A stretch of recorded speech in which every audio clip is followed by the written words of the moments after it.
Hello students, আশা করি সবাই ভালো আছো। আমিও ভালো আছি। আজকে আমরা আরেকটি নতুন ক্লাস নিয়ে তোমাদের সামনে হাজির হয়েছি। আজকে থেকে আমরা হচ্ছে যে কিছু স্পোকেন সেন্টেন্স মেকিং প্যাটার্ন আমরা লার্ন করব, যেগুলো হচ্ছে আমাদের দৈনন্দিন জীবনে জাস্ট উইদাউট গ্রামার আমরা জাস্ট প্যাটার্ন ইউজ করেই আমাদের কথাবার্তাগুলো চালাইতে পারবো একদম খুব ইজিলি। শুধুমাত্র সাবজেক্ট এবং ভার্বের ইউজ করার একটা পদ্ধতি যদি জানা থাকে, আর আমাদের আগের ভিডিও যদি যে দেখে থাকো, সেক্ষেত্রে তুমি এগুলো এখনই বুঝো। তাহলে আজকে থেকে আমরা এমন কিছু স্পোকেন সেন্টেন্স মেকিং প্যাটার্ন শিখবো, যেগুলো দিয়ে আমরা আমাদের দৈনন্দিন কথাবার্তাগুলো চালাতে পারবো। তাহলে আজকে সর্বপ্রথম আমরা একটা প্যাটার্ন শিখতে যাচ্ছি, যে প্যাটার্নটার নাম হচ্ছে যে ready to. Ready ready to এর শাব্দিক অর্থ হচ্ছে যে প্রস্তুত। তাহলে আমরা সেন্টেন্সটা মেক করব কিভাবে? Subject plus be verb. বিভার্ব যদি বর্তমান হয় আমি যার দিব, আর যদি অতীত হয় ওয়াজ ওয়্যার দিব। তারপর হচ্ছে ready to plus verb one plus extension. তাহলে subject plus be verb plus ready to plus verb one plus extension. এটা দেওয়ার পরে আমরা হচ্ছে এটা দিয়ে বাক্যগুলো তৈরি করব। তাহলে দেখো, I am ready to do. এখানে যদি আমি লিখি দ্য ওয়ার্ক, আমি কাজটি করতে প্রস্তুত। I am ready to do the work, আমি কাজটি করতে প্রস্তুত। We are ready to do the work, আমরা কাজটি করতে প্রস্তুত। You are ready to do the work, তুমি কাজটি করতে প্রস্তুত, প্লোরাল যদি হয় ইউর ক্ষেত্রে। They are ready to do the work, তোমরা কাজটি করতে প্রস্তুত। They are ready to do the work, তারা কাজটি করতে প্রস্তুত। He is ready to do the work, সে কাজটি করতে প্রস্তুত।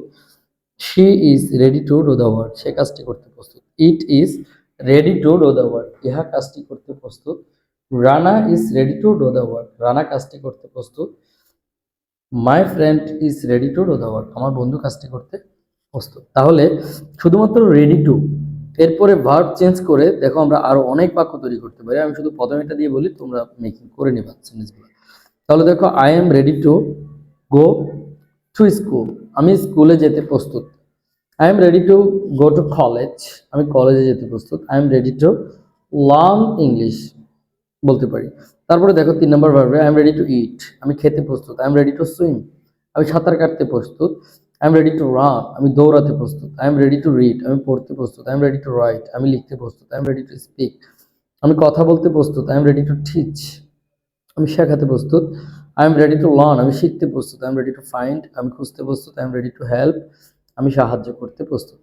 এইভাবে খুব সহজেই তোমরা হচ্ছে যে এই বাক্যগুলো তৈরি করতে পারবে। তারপরে দেখো, এখানে কিছু উদাহরণ দেওয়া আছে। I am ready to do the work, আমি কাজটি করতে প্রস্তুত। We are ready to go, আমরা যেতে প্রস্তুত। You are ready to write a poem, তুমি একটি কবিতা লিখতে প্রস্তুত। They are ready to speak English, তারা ইংলিশে কথা বলতে প্রস্তুত। He is ready to learn new vocabularies, সে নতুন নতুন শব্দার্থ শিখতে প্রস্তুত। তারপরে he is ready to find the document from the internet, say internet থেকে ডকুমেন্টগুলো খুঁজে বের করতে প্রস্তুত। Raisul is ready to help flood affected people, Raisul হচ্ছে যে বন্যা কবলিত মানুষকে সাহায্য করতে প্রস্তুত। My friend is ready to teach Bangla, আমার বন্ধু বাংলা শিক্ষা দিতে প্রস্তুত। Someone is ready to swim, কেউ একজন সাঁতার কাটতে প্রস্তুত। She is ready to run fast, সে দ্রুত দৌড়াতে প্রস্তুত। তাহলে মেইন হচ্ছে এই প্যাটার্ন। এই প্যাটার্নটা দিয়ে তোমরা যদি বাক্যগুলো তৈরি করতে শিখে যাও একবার, ইভেন এটা যদি কথাবার্তা ইউজ করা শিখে যাও, খুব দ্রুতই তোমরা এগুলা প্র্যাকটিস করে ইংলিশে কথা বলতে পারবা। এরপরেই আমরা আরেকটা প্যাটার্নে যাচ্ছি, যে প্যাটার্নটা হচ্ছে যে এইবল টু। এইবল টু, এটাকে অনেকে অ্যাবল টু বলে, not, it will be able to. Able to, so subject plus be verb plus able to plus verb one plus extension. প্যাটার্নটা একটু খেয়াল করতে হবে ভালোভাবে। Subject plus be verb plus able to plus verb one plus extension. তারপরে আমরা এগুলো দিয়ে বাক্যগুলো তৈরি করব। তাহলে আমরা যদি প্যাটার্নটাই যাই, তাহলে দেখো, আই এম, ওদিকে আই এমটা রয়ে গেছে। তাহলে I am able to go, তাহলে আমি যেতে সক্ষম। এইবল টু এর বাংলা মিনিং হচ্ছে সক্ষম। তাহলে তোমার কোনো একটা কাজ করার এবিলিটি আছে, দ্যাট মিনস হচ্ছে তোমার সক্ষমতা আছে। তাহলে তুমি এইবল টু দিয়ে চমৎকার কিছু বাক্য বলতে পারো এবং তুমি এই কথাটা বলতেই পারো যে আমার এই কাজটি করতে, আমি এই কাজটি করতে সক্ষম, আমি এখানে যেতে সক্ষম, আমি এটা করতে সক্ষম, এটা খেতে সক্ষম, এভাবে। তাহলে আমরা আই নিলাম, সাবজেক্ট হিসেবে নিলাম আই, এদিকে হবে যে এম, তাহলে able to go, I am able to গো, আমি যেতে সক্ষম। এখন একটা প্রশ্ন আসে না যে কোথায়, তাহলে কোথায় যদি হয় তাহলে আমরা অবজেক্টটা দিয়ে দিলেই আমরা কিন্তু পেয়ে যাচ্ছি। তাহলে আমি যেতে চাই, কোথায় যেতে চাই, যে কলেজে যেতে চাই। So I am able to go to college, আমি কলেজে যেতে সক্ষম। তারপরে we are able to go to college, আমরা কলেজে যেতে সক্ষম। ইউ আর, আর সাবজেক্ট অনুযায়ী ভিভার্ব কি কি বসে এগুলো আমরা ইতিমধ্যে জানি, কারণ আমাদের প্রথম ক্লাসগুলোতে এগুলো শেখানো হয়েছে। তাহলে you are able to go to college, তুমি কলেজে যেতে সক্ষম। You are able to go to college, তোমরা কলেজে যেতে সক্ষম। They are able to go to college, তারা কলেজে যেতে সক্ষম। হি তার পার্সন সিঙ্গুলার হলেই ইজ ব্যবহার করতে হয়। তাহলে he is able to go to college, সে কলেজে যেতে সক্ষম। She is able to go to college. Rana is able to go to college. Raisul is able to go to college. My friend is able to go to college. Someone is able to go to college. That একটা pattern able to, এটা দিয়ে আমরা হাজার হাজার বাক্য তৈরি করতে পারি। দ্যাট মিনস দেখো, এরপর যদি আই এম এবল টু ইট, আমি খেতে সক্ষম। I am able to swim, আমি সাঁতার কাটতে সক্ষম। I am able to run, আমি দৌড়াতে সক্ষম।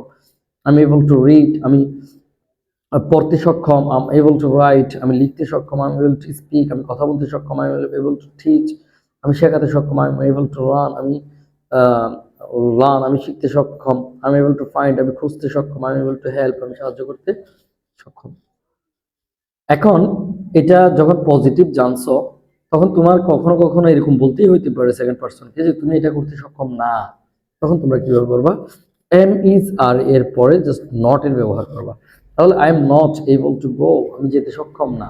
I am not able to learn, আমি শিখতে সক্ষম না। I am not able to swim, আমি সাঁতার কাটতে সক্ষম না। I am not able to run, আমি দৌড়াতে সক্ষম না। I am not able to read, আমি পড়তে সক্ষম না। এভাবে নট দিয়েও তৈরি করতে পারবা। এখানে কিছু উদাহরণ আছে, একটু যদি বলে দেই। So I am able to do hard work, আমি কঠোর পরিশ্রম করতে সক্ষম। We are able to go abroad, আমি বিদেশ যেতে সক্ষম। You are able to write poem, তুমি কবিতাটি বা কবিতা লিখতে সক্ষম। They are able to speak English, তারা ইংরেজি কথা বলতে সক্ষম। He is able to find the documents from internet, সেই ইন্টারনেট থেকে নথিগুলো খুঁজে বের করতে সক্ষম। Raisul is able two help flood affected people, Raisul বন্যা কবলিত মানুষকে সাহায্য করতে সক্ষম। My friend is able to teach Bangla, আমার বন্ধু বাংলা শেখাতে সক্ষম। Someone is able to swim, আমার বন্ধু কেউ একজন সাঁতার কাটতে সক্ষম। She is able to run fast, সে দ্রুত দৌড়াতে সক্ষম।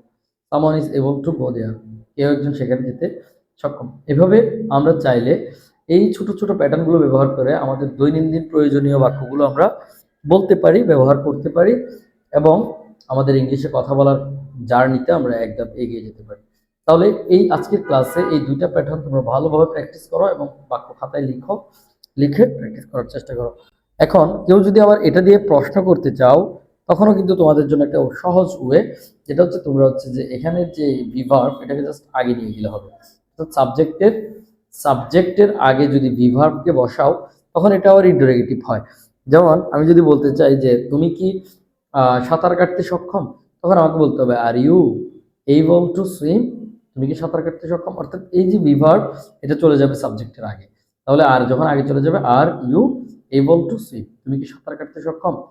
Are you able to read, তুমি কি পড়তে সক্ষম। Are you able to speak English, তুমি কি ইংলিশে কথা বলতে সক্ষম। এভাবে আমরা কিন্তু এটাকে অ্যাফার্মেটিভ, নেগেটিভ, ইন্টারোগেটিভ তিনটা প্যাটার্নে আমরা প্রশ্নটা তৈরি করতে, এই বাক্যগুলো তৈরি করতে পারি। তাহলে দেখা হচ্ছে পরের ক্লাসে। এই ক্লাসটি ভালোভাবে প্র্যাকটিস করো এবং এই ক্লাসটি দিয়ে সেন্টেন্স মেক করে আমাদের কমেন্টসে দেওয়ার ট্রাই করো। তাহলে সবার জন্য অনেক অনেক শুভকামনা, দেখা হচ্ছে পরের ক্লাসে।